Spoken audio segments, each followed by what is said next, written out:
Introducing your first fighter standing in the blue corner and representing Nuffiel's Hell Gym. Please show your appreciation for Marc "The Menace" Dennis. And introducing your second fighter standing across the ring in the red corner, representing the White Dogs Boxing Gym. Please make some noise for Marc Blundell.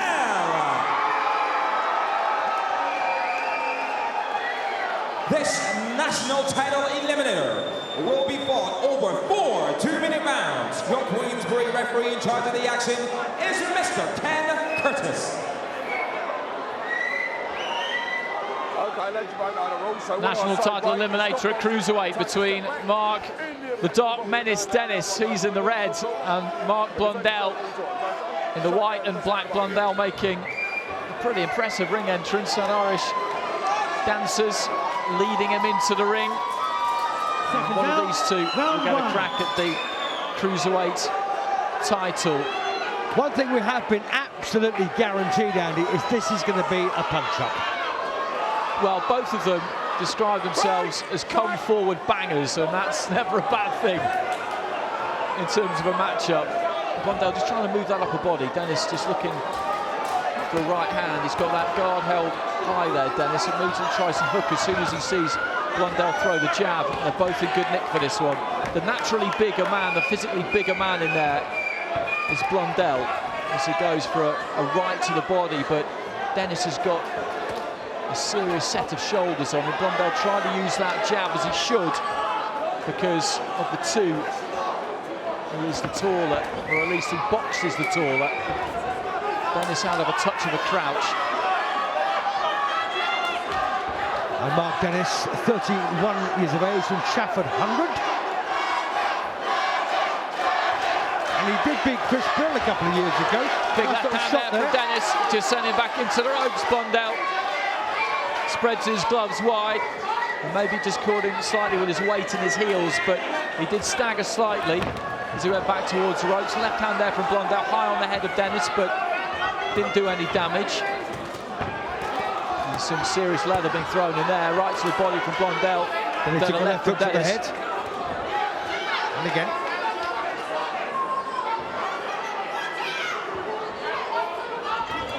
Looking to kind of lead with an uppercut almost there, Blundell.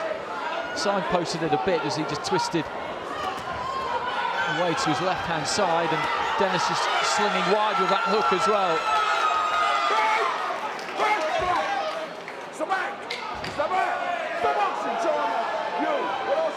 He's got a slightly possessed look in his eyes here, Dennis. He looks bang up for this. The glove has touched those it's offered. A few seconds left at the end of the first round. And he just pulled out of that right hand there, Blundell, as he heard the bell, and good opening round. Blundell from that White Dogs Boxing Gym. Yes, he comes from Egham, and he's not won outside the league, but he has won 3 within the league.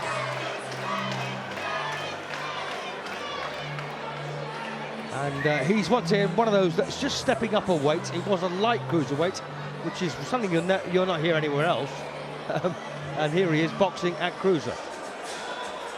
Well, Dennis in the other corner, Darren Hamilton in his corner, former British light welterweight champion. And in the corner of Blundell, we have Gerald Mizon and Sean Moore. Corners, 10 seconds. Seconds out. Round 2. So into the second round. Not that easy to score the first round. Well, I actually went for Marc Dennis by a squeak in the opener. Well, there wasn't much in it at all, was there? He did land the cleanest shot, which backed Blundell up into the ropes.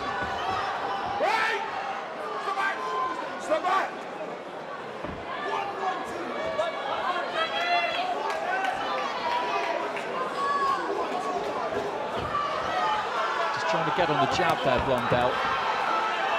He gives that jab away a bit. That elbow flares out quite wide.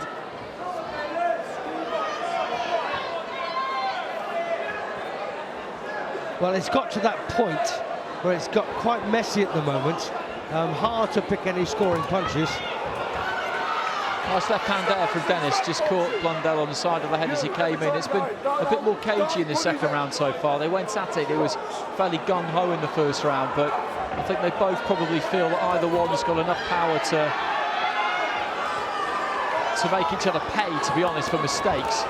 Blundell's looking to try and catch Dennis on the end of a 1-2 there. Didn't quite manage, it backs up a bit.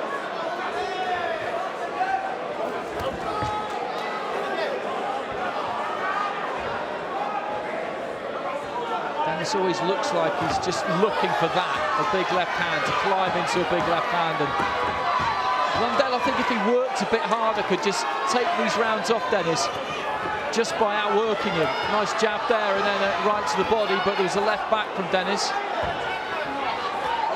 He's feinting with that front foot there, Dennis. And again, seeing if he could draw something from Blundell. Again, this has been another tight round as Blundell tries to land a left as we head up to the bell. It's a horrible round to score, Andy. It is.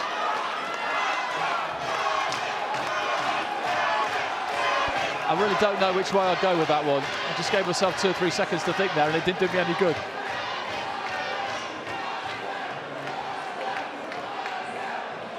Blundell choosing to stay on his feet between rounds. I see fighters do different things, try varying approaches. Dylan White's tried out a kind of bar stool so he can take a seat, but he doesn't have as far to get back up again when he gets back off it. That's the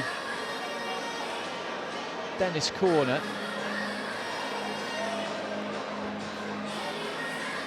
He's quickly out off that corner as we head in towards the second half of this one, scheduled for 4. Cruiserweight title eliminator. Marc Dennis in the red, Marc Blundell in the black, and well, it's very, very tight at the minute. But the irony is, Andy, as you know, you can win a round by a single punch. And that's really at the point we're at. But what we've got to decide is which of them has landed that one single punch more.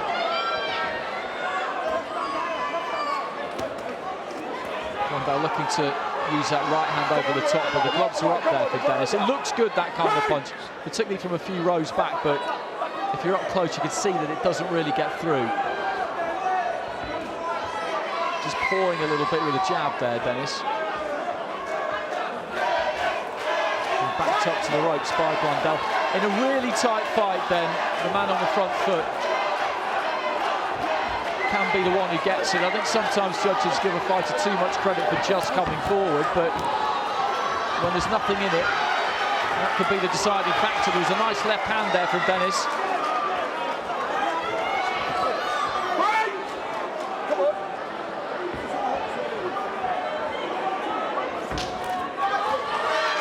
Just tried to tee up the right hand and then just shut down his own space, didn't he?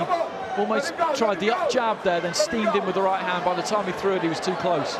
It's interesting, Andy, at this stage, Marc Dennis is beginning to take forward steps, whereas previously in the first 2 rounds, he just backed off.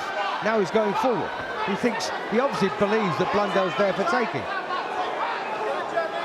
Maybe feels that he's blowing a bit. But they're both looking in pretty good shape in there, to me, to be honest. As we head towards the final stages of round 3, and he was a little bit open there, Dennis, as he missed with that left hand, and they both just swapped left hooks, both landed. Lovely left hook there from Dennis, and Blundell is in trouble here. Took a stagger step forward there. That was a beautiful punch that landed from Dennis, and the bell goes. And I wouldn't say that Blundell was saved by the bell. That would be stretching it too far, but he felt that. And if he'd had the opportunity to follow up on it, Dennis, then that could have worked for him. And Steve, that's what you were talking about. I think that one shot at the end of that round was probably enough for him to win the round.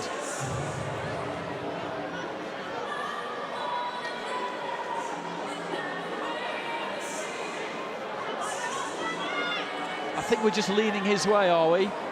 It looks like we're leading Marc Dennis's way. It's one of those, like we've been saying all the way through, really. It's one of those fights that could be won and lost on a single shot. We've got one more round to go, of course, to really decide this. But I don't think it's going to come down to that at all.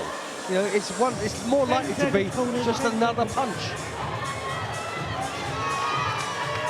Well, the two cleanest, most easily identifiable punches have both been thrown by Dennis. There was one in the first round, there was one in the third round. The one in the third, the round we've just seen, was the better of the two. So Dennis in the red, Blundell in the black.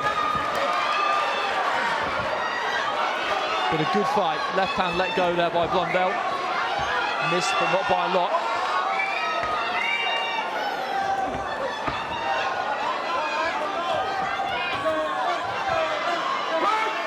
He manoeuvred his man back into a good position there, Blundell. Dennis was just inched back into the corner, but when he went to kind of lead the charge there, Blundell, he got him too close too quick. One thing I have noticed about Dennis, he's got a bit of ring savvy. You know, whenever he's under pressure, he'll hang on, wait for the referee to break him up, and of course that does Blundell no good whatsoever. Bit of blood coming from the nose there, Blundell, just trying to keep that right hand tight to the side of his head, and I think that's a good policy because he's been caught by that left hook a couple of times. He needs to keep that right up in place. Why didn't he keep it up before?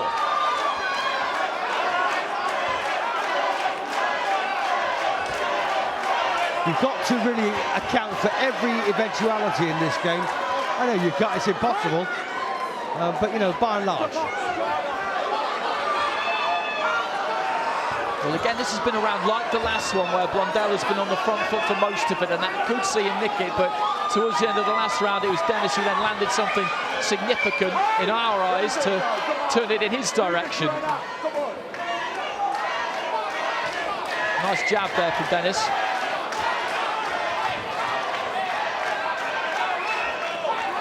Blundell reaching for the body with that right hand and didn't make it, and Dennis is twitching those shoulders, looking for a big right hand, and then followed by a left, and he's landed 2-3 really good shots there, Dennis. And again, right at the end of the round, he's done enough, you would say, to take that round, and with it, you'd imagine the fight. It was a really good finish. And Darren Hamilton in his corner there was waving his arms across each other as we were in the final 10 seconds, signaling to the referee. I think that he thought he could have jumped in. That would have been premature, but he did that 3 times really out of those 4 rounds, Dennis. It was very close, but then he just did something that you remembered, something that looked good, and something genuine too, because they were solid, proper punches. And that's all a bit of a con, actually, Andy, because you know as well as I do, you can do lots in a round with 10 seconds to go. Suddenly you burst into life, and that's what the judges remember. Well, plenty of fighters have traded on that down the years. Bernard Hopkins being one who was an absolute master at just putting it in for the last 30 seconds, particularly as he got a little bit older. But he took his opportunities well there, and there was a combination there towards the end of the round that got through, and had Blundell disorganised, in slight disarray. And he's very confident, Dennis, that he's got this, and I would share that confidence if I were in his corner. The winner, of course, gets a crack at the National Cruiserweight title, this being an eliminator.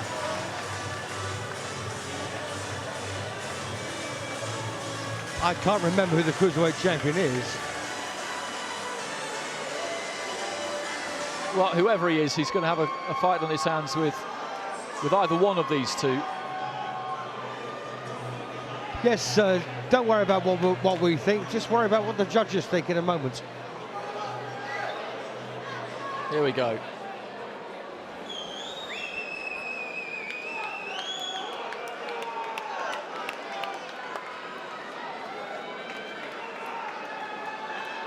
Ladies and gentlemen, a round of applause for these 2 warriors. Come on!